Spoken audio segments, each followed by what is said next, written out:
Hey, welcome to Video Service Information.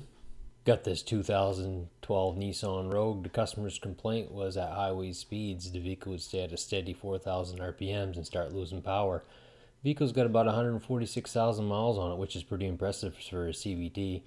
Checked the transmission over, didn't see any signs of leaks. We decided to drop the pan and we found metallic debris build up on the magnets. See, the fluid's pretty dirty here also. Got the valve body pulled down to take a look at the clutch pulleys, and we did see some wear on the pulley. You see there's some metallic debris in the filter. Scanned it for diagnostic codes and we had a P0744 torque converter code.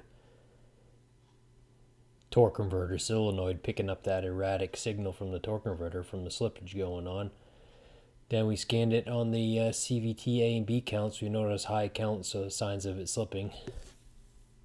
Going to recommend a replacement unit for this one due to the high mileage and most likely more cost effective to replace. Watch for more CVT failures and don't forget to subscribe. Thank you.